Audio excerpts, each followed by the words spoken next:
खबर है में खुश आमदेद। मेरे साथ हैं आरिफ हमीद भट्टी साहब, ताहिर मलिक साहब और मैं हूँ शहीद काजी। नाज़रीन, आज एक इंटरव्यू सामने आया मोहतरमा मरीम नवाज साहिबा का BBC को, जिसमें उन्होंने कहा कि मैं तैयार हूँ फ़ौज से मुज़ाकरात के लिए। फ़ौज और उनकी क्या मुज़ाकरात होते हैं, या क्या सियासतदान फ़ौज से मुज़ाकरात करते हैं या कोई दूसरे मुल्क के लोग। और फिर शर्त जो उन्होंने रखी, उन्होंने कहा कि जनाब आप इमरान खान साहब को घर भेजें, फ़ौज घर भेजेगी, नो ट्रस्ट मूव लेके आएँ। फिर फ़ौज से वही काम लेना चाहते हैं आप जिसका उसको आप ज़िम्मेदार और मुबैना तौर पर जो है वो इल्ज़ाम दे रहे हैं। इस पर बात करेंगे। अवामी इज्तिमात पर पाबंदी की सिफारिश फिर आ गई है। कोरोना है या अपोजिशन का डर है, कोरोना की क्या सूरत हाल है, कुछ बढ़ भी रहा है।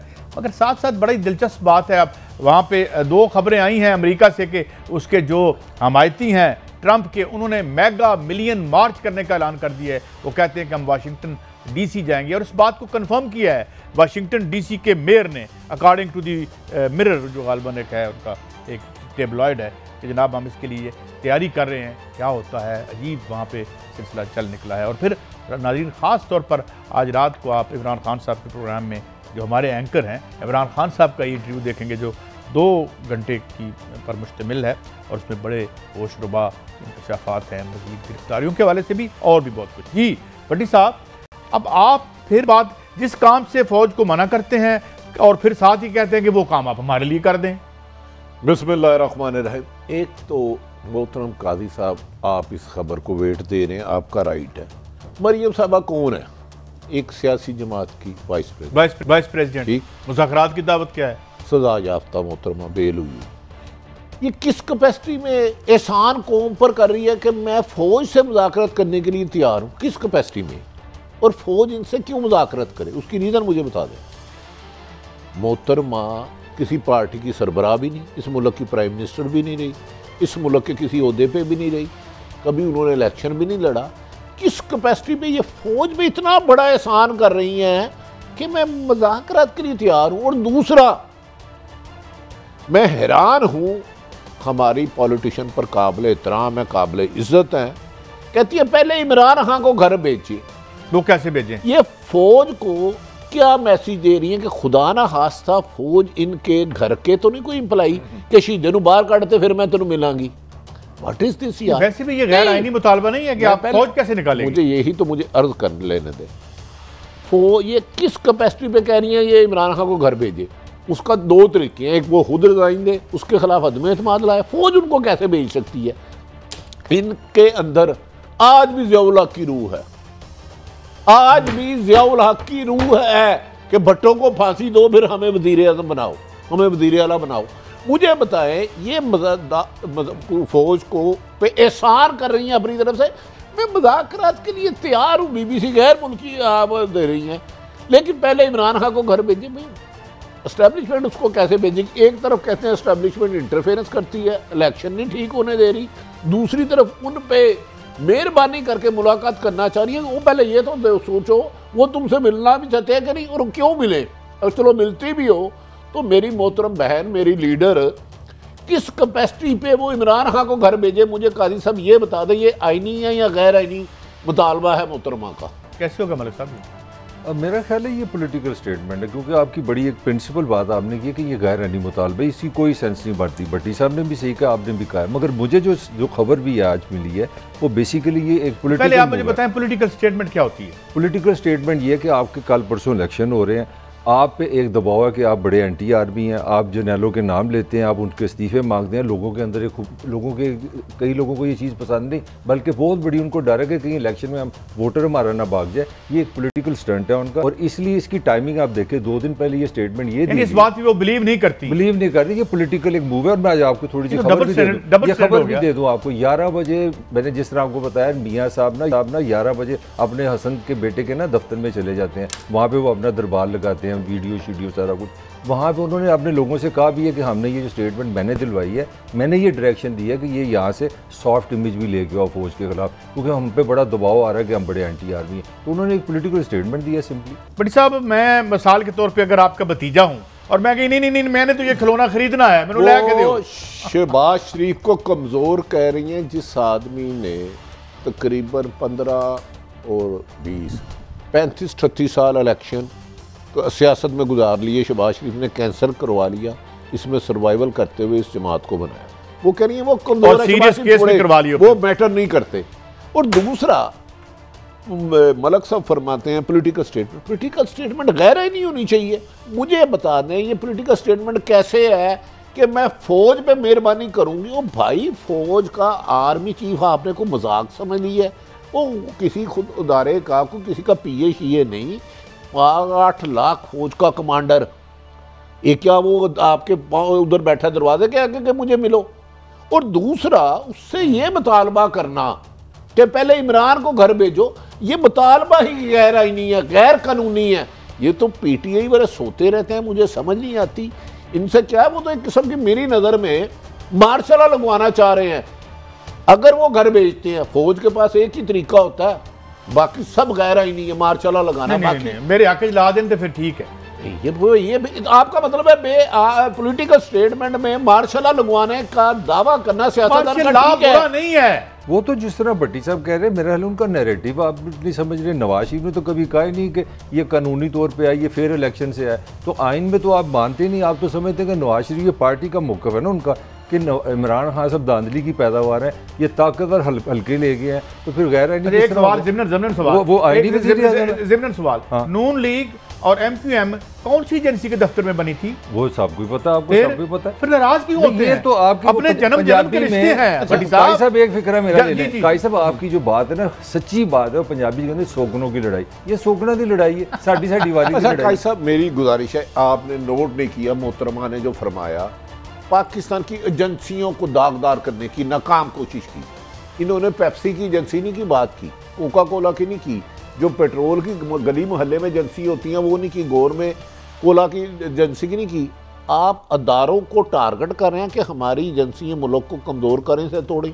और फिर मैं इनसे मुज़ाकरत करना चाहती हूँ, मुझे वो तरीका बताए कि इनके कहने पे डू यू थिंक कि एस्टेब्लिशमेंट जिसने आइन के तहफ़्फ़ुज़ की कसम खाई है वो इमरान खान को कहे घर चले जाओ भाई, आपका कोई काम नहीं है हुकूमत में।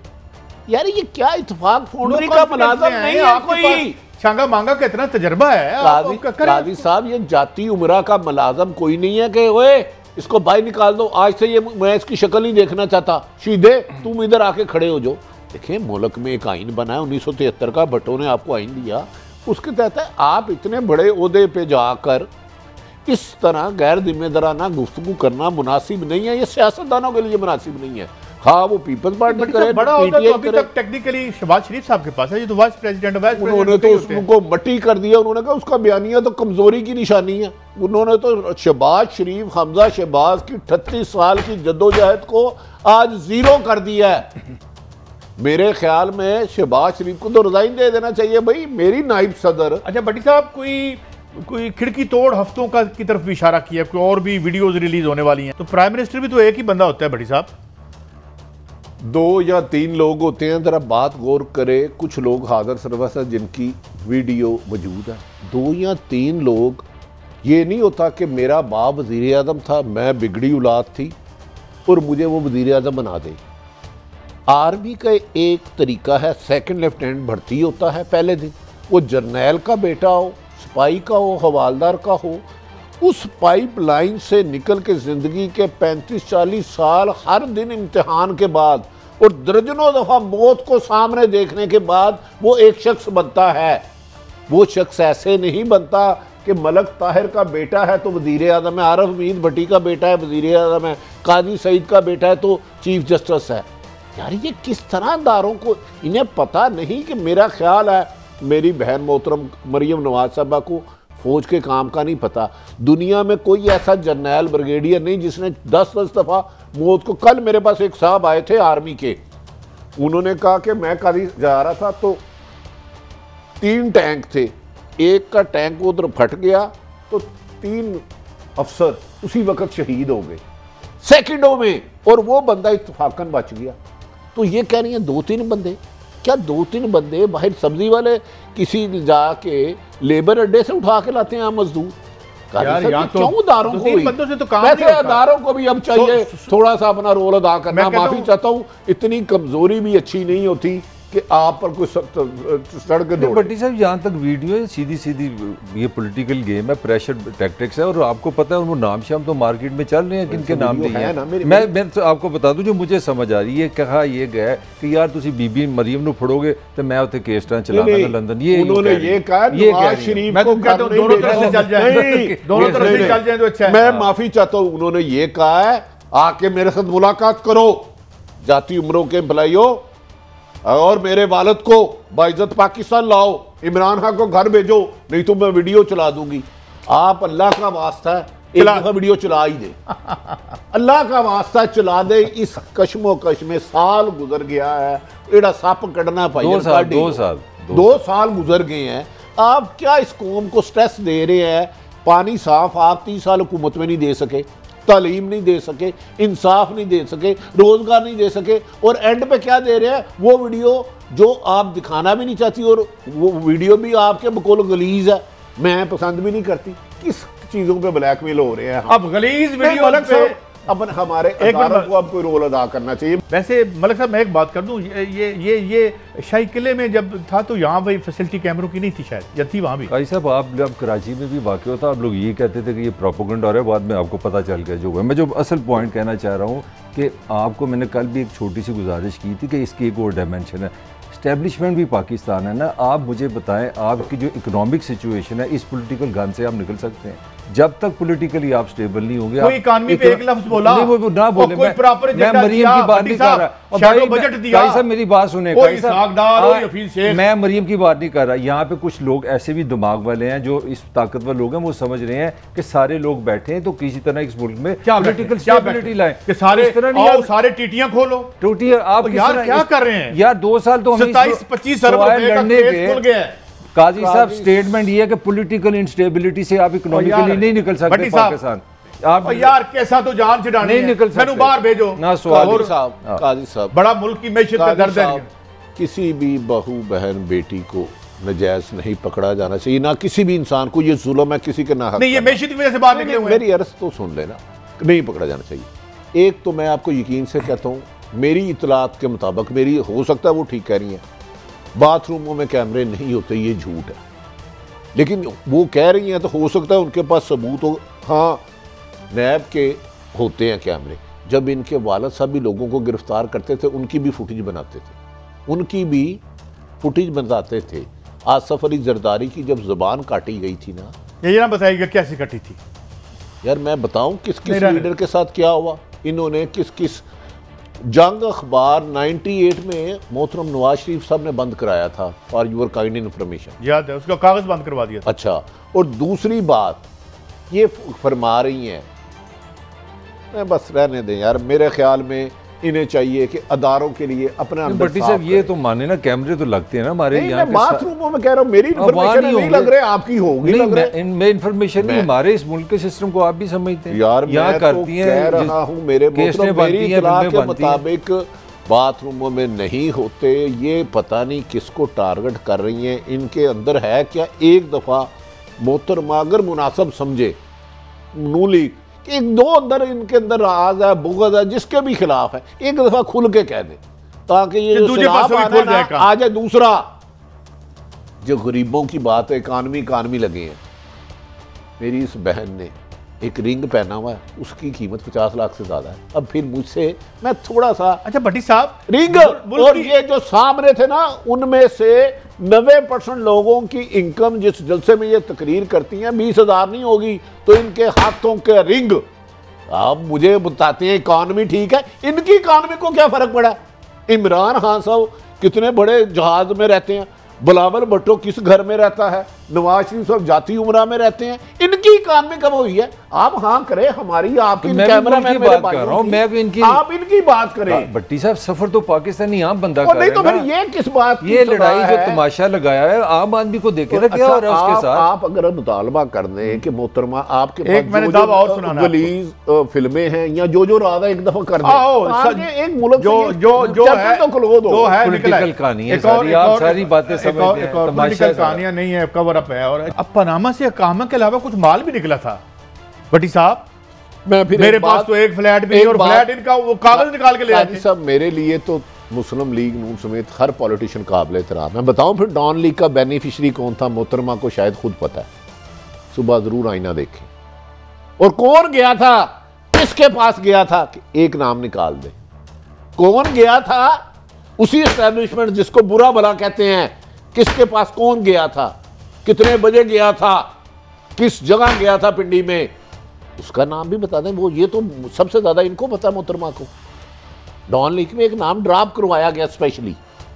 और वो राहिल शरीफ ने डॉन लीग्स की थी या काजी साहब? मुझे एक दोनों से आपका सवाल है, मेरी भी सुनो, एक नाम ड्रॉप भी हुआ है। साडी भी सुनो, डॉन लीग में कितने लोगों के नाम थे? आप तो मेरे से ज्यादा समझदार हैं। 200 से ज्यादा नाम थे। मुझे बाकी 199 किधर गए? उसमें एक सर्विंग जज था, उसमें बेशुमार पनामा में डॉन लीग, पनामा में सोया आपको नवाज, मैं नहीं कह रहे नवाज शरीफ को छोड़ो, उसे 10 दफा फांसी देकर उसने गलत किया, बाकियों को क्यों नहीं आ?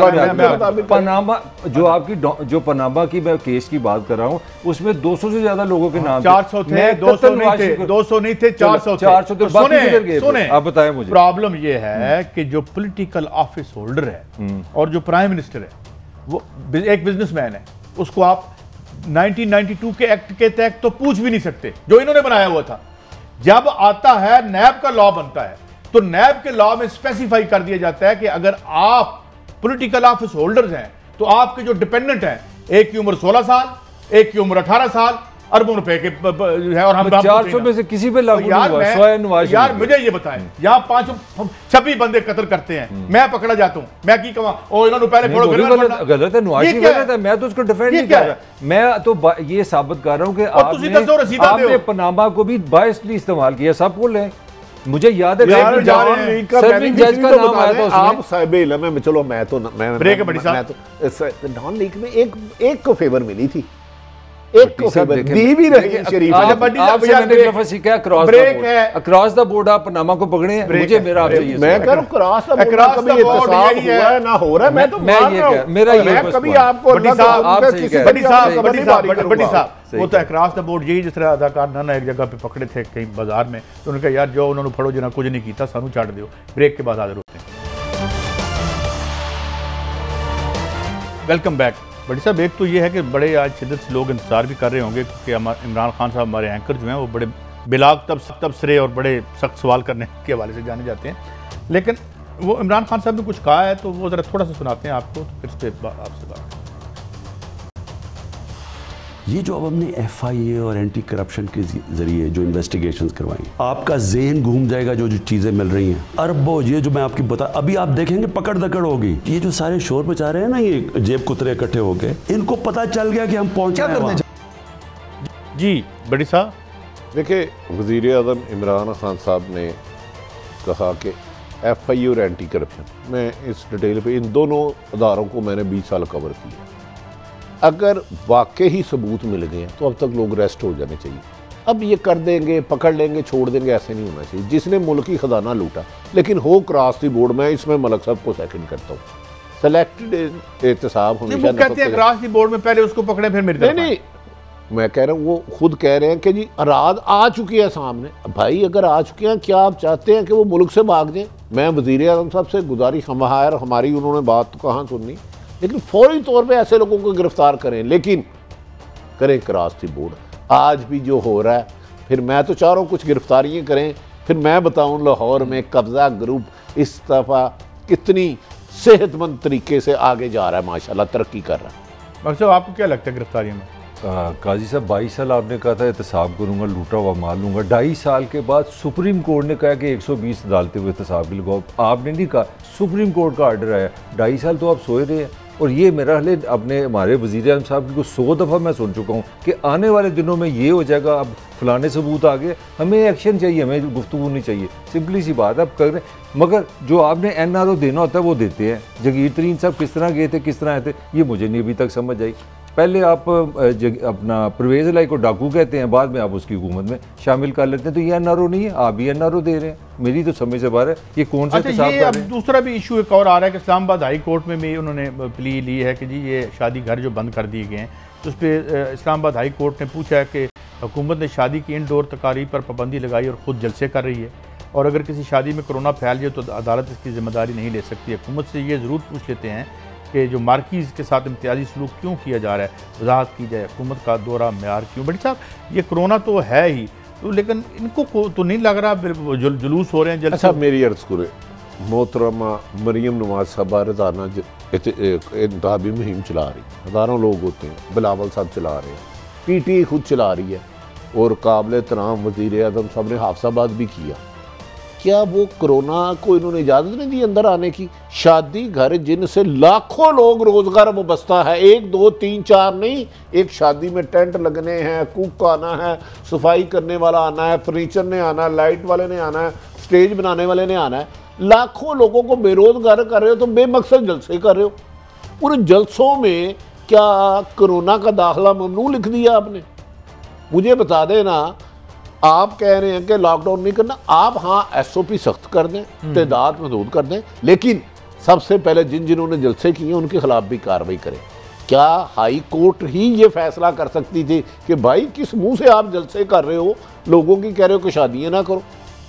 तो हम ये नहीं कह रहे कि SOP की वायलेशन करें, लेकिन काजी साहब ये तो मकसद नहीं है ना कि खुद जलसे जुलूस करे और रोजाना तकरीरें करें, मीडिया टॉक करे, बंदे पे बंदा चढ़ाओ, कोई SOP बट साहब मैं जलसों के हक में हूँ, अगर न नौकरी तो शादियों के हक में नहीं। आप पूरी बात लाइव करें आप। मैं इसलिए हक में हूँ कि कम से कम यार लोगों को 5-5 हज़ार रुपया तो मिल जाता है। बट साहब ये तो फिर वही मामला हो जाएगा अल्ताफ हुसैन साहब का था। ये तो ब्लैक मेलिंग है ना। फिर कल को अल्ताफ हुसैन कहता है कि मेरी तकरीर पे क्यों पाबंदी लगाई है, मैं क्योंकि उर्दू स्पीकिंग हूँ, तो फिर क्या जवाब दोगे? क्या जवाब देंगे आप उनको? देखें, खुदा रसूल का वास्ता है, हमें सिंधी बलोची पंजाबी इनमें तकसीम ना करें। फवाद चौधरी सब काबिल एहतराम है। वैसे मुझे एक बात बताएं, ये जलसे करने के अच्छा मुझे बताएं, ये इमरान नवाज शरीफ सब तकरीर करना चाहते हैं, ठीक है ना?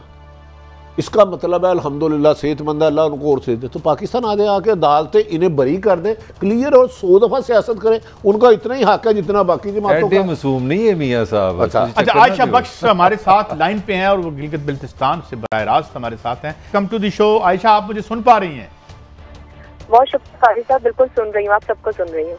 अच्छा, तो आप तो बिल्कुल जो है एक मैदान कारजार के बीच खड़ी हैं, क्या नजर आ रहा है आपको? और ये धांधली की बातें भी हो रही हैं और साथ लगता है धांधली की जब बात हो तो लगता है कि शायद हुकूमत जीतने जा रही है। कुछ एक सर्वे भी आया था, या ये टेबल स्टोरी थी जो सर्वे था? काजी साहब, भरपूर अंदाज में यहाँ पे सियासी मुहिम बिल्कुल चलाई गई है। धांधली के इल्जामात बिल्कुल अपोजिशन जमातें लगा रही हैं और मुस्तफर भी लगा रही हैं। इसमें अब ये उसी तरह की सियासत हो रही है जैसी हमारे यहाँ वहाँ हो रही होती है, कोई ज़िमनी इंतखाब हो रहा हो। हालात और मामला उसी किस्म के हैं, कोई इतना खास फर्क नहीं है। मगर यहाँ पे जो वोटर मौजूद है वो बड़ा शऊर रखता है कि उसे वोट कहाँ देना है, क्योंकि उसको डेवलपमेंट चाहिए अपने इलाके में। ये और सर्वे को मैं आपको ये कह दूं, मैं आज बिल्कुल लोगों में मौजूद थी, पब्लिक में गई, वोटर से बहुत बात की मैंने इस पे। तो वोटर जो है वो एक आम वोटर जो है जिसको इतना सियासी शऊर कम है जरा, और वो डिसाइड करके बैठा है वोट कहाँ देना है, वो इस सर्वे को बाय कर रहा है। उसको फर्क पड़ता है कि सर्वे बता रहा है कि PTI जीत रही भी मैटर कर रहा है कि वो अपना वोट उस हिसाब से डिसाइड कर रहा है। लेकिन अगर कोई सियासी जमात का कारकुन है, वो जरा बेहतर सियासी शऊर और इंतखाबी शऊर रखता है, उसको सर्वे फर्क नहीं डाल रहा है। वो डिसाइड किया हुआ है कि उसको इस जमात के साथ खड़े होना है। मगर यहाँ इस बार आजाद ज्यादा है, क्योंकि जितना हाइप वहाँ हम पॉलिटिकल देख रहे हैं PDM। जी जी आयशा, आप क्या समझती हैं, इलेक्शन पुरअमन होगा? कोई सरकारी इंटरफेरेंस आपने देखी है, या आपने माहौल कैसा देखा? एनवायरनमेंट है कि लोग अपनी मर्जी से वोट डालें 15 तारीख को जाके?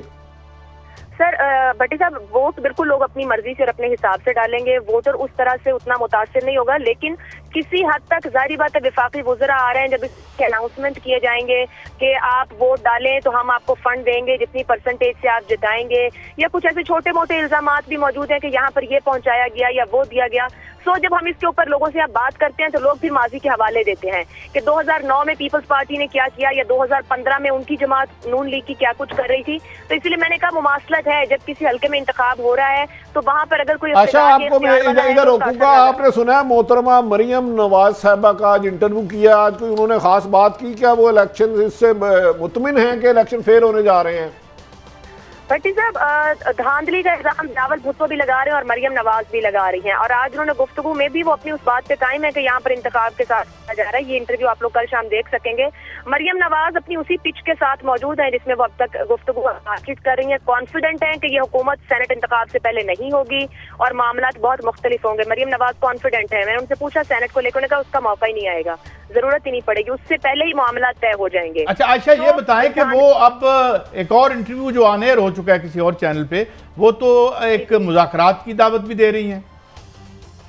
जी बिल्कुल, उन्होंने वो वहाँ पर बात की है। उस इंटरव्यू के अंदर उन्होंने कहा है, अभी देखना ये है कि वो जो बात की है, तो मैं तो खुद उसको देख कर थी कि वो अपने ही बयानिए के खिलाफ वो बात कर रही हैं, क्योंकि मैंने भी उनसे पूछा मुज़ाकरात का, तो उन्होंने ये जरूर कहा था कि इनके साथ मुज़ाकरात नहीं, इस हुकूमत को जाना होगा। ये बात उन्होंने की कि वो इस हुकूमत के जाने की बार बार बात कर रही हैं। वो कैसे होगा, मैंने उनसे पूछा आखिर कहीं तो आप किसी से बात करेंगी, कुछ होगा। तो खैर मेरे पास उन्होंने गुफ्तगू में वो उस बात पे उस तक नहीं गई, आप देखेंगे। Thank you for your valuable contribution. Break का वक्त हुआ है और ब्रेक के बाद हम वापस आएंगे। तो जफर मिर्जा साहब वापस आए हैं, अजीब इल्ज़ामात थे, गलत या सही है वो आप क्या कह रहे हैं, और ये हमारी दवाइयों का जो सेक्टर है इसमें क्या होता रहा, एक ब्रेक के बाद। वेलकम बैक नाज़रीन। अमेरिका की स्टोरी भी हम करेंगे। बड़ी अजीब सी खबरें वहाँ से आ रही हैं इलेक्शन के रिजल्ट्स और एहतजाज के हवाले से, मगर पहले जफ़र मिर्ज़ा साहब जो हमारे मुशीर बराए सेहत थे, वो उन्होंने कुछ कहा है, वो हम आपको सुनवा देते हैं, फिर बात करते हैं। सुनाएं जी, क्या कह रहे हैं वो? एक टेंशन तो होती है इलेक्टेड लोगों के दरमियान और अनइलेक्टेड कैबिनेट मेंबर्स के दरमियान, तो वो तो एक हकीकत है। वो एक दो लोगों ने मुझे कहा भी कि आप बहुत ज़्यादा प्रोमिनेंट हो रहे हैं, तो इससे मसाइल पैदा होते हैं पाकिस्तान की सियासत के अंदर। नहीं बटी साहब, मेरा बड़ा सादा सा सवाल है। आखिरकार हाई कोर्ट ने भी शेख अख्तर हुसैन साहब की शेडी जो सिलसिला है उसके खिलाफ फैसला आया। अभी वो निकले हैं या नहीं निकले, मुझे लगता है अभी तक उनको बिठाए रखा गया है। डॉक्टर उबैद अली जैसे अपराइट आदमी को और नेक आदमी को, जो चीफ ड्रग इंस्पेक्टर था, उसको ये कह के निकाल दिया गया क्योंकि उसने बताया कि आपने हामला माओ को 2 नंबर टीके लगवा दिए। सुना है कि प्राइम मिनिस्टर को, मतलब कंफर्म नहीं है, कि कहा जा रहा है कि जफर मिर्जा साहब का नंबर ECL में डलवाए नाम। मैं ये वजाहत कर दूं कि ये जो मामला था ना ECL पे डलवाएं, पहले डलवाए, क्योंकि इनके बारे में कुछ खुफिया इंक्वायरी में बड़े अहम इंकशाफात हुए हैं। अख्तियारात से तजावज़ करना, मेडिसिन की, ये इंक्वायरी हो चुकी है, ये हो चुकी है, और PM साहब से ये बात कर ली गई है या कर ली जाएगी कि तो PM साहब जिस वक्त ये इनको हटाया गया था तो PM साहब के पास कुछ शिकायतें पहुंची थी, तभी ये खबर आई थी। देखिए, आप किसी भी आदमी को उसके ओहदे से किसी नहली, नलायकी, करप्शन या किसी वजह से हटाते, अगर वो अच्छा काम कर रहा हो। लेकिन आमिर कियानी साहब का तो कुछ नहीं हुआ है, वो भी शेख अख्तर हुसैन को पब्लिकली डिफेंड करते फिरते थे। आमिर कियानी साहब, देखिए, इसीलिए तो कह रहा हूँ एहतसाब सिलेक्टेड हो रहा है। फिर आपने मेरी बात कर दी, अगर एहतसाब कराची बोर्ड है तो इन पे जो इल्जामात लग रहे हैं, कम से कम इनके खिलाफ कार्रवाई तो होनी चाहिए अगर वो इल्जाम सच्चे हैं। मतलब इल्जाम एक ये भी था कि इन कंपनियों को इजाजत दे दी गई कि आप अपनी मर्जी से जो है कीमत बढ़ा लें जी, इतनी इन्फ्लेशन है, और वो उनको काजी साहब, खान साहब तो फरमाते थे ना, जब टीम में कोई रुकन गलत काम करे तो कैप्टन जिम्मेदार होता है, ये नहीं का तोहफा वही लाएं। और आज भी फरमा रहे थे कि हमारा असल असासा ओवरसीज पाकिस्तानी है। मिर्ज़ा साहब ने ये फरमाया जी कि मैं 19 साल बाहर काम किया और मैं ये नहीं कह रहा जी भट्टी साहब की खबर सही होगी, मगर मैं कह रहा हूँ आप कह रहे जी मेरा एहसास है, तो फिर आपकी ऑब्जर्वेशन ही नहीं, आपको बंदे का पता नहीं। दूसरी बात जो मिर्ज़ा साहब ने सबसे खौफनाक की है कि वो तरीके से बता रहे कहते गैर मुंतखब लोग ज़्यादा हैं काबीना में और आपस में लड़ते रहते हैं। मुझे नहीं, गैर मुंतखब है ना। मेरा पॉइंट ये है कि जब आपकी टीम में लड़ाई होगी तो आप पाकिस्तान को अवाम के लिए क्या करेंगे? जो हम रोना रोते हैं, महंगाई को कौन पकड़ेगा, बेरोजगारी को कौन पकड़ेगा? पहले जरा ये बता दें कि आज डेली मिरर में और सन में खबर आई है कि जनाब वहाँ पे एक मार्च हो रहा है, उसका नाम मेगा मिलियन मार्च रखा है और वाशिंगटन DC जाएंगे, और वो उसने कोट किया है, मिरर ने और दी सन दोनों टैबलॉइड्स हैं, कि जनाब हमने जो मेयर है वाशिंगटन DC का, मतलब बड़ी दिलचस्प सूरत हाल है। दिलचस्प तो नहीं, एक तकलीफ दह सूरत हाल भी बन सकती है, मगर वक्त खत्म हुआ। अगले हफ्ते आपको फिर मिलेंगे। इजाज़त दें, अल्लाह हाफ़िज़।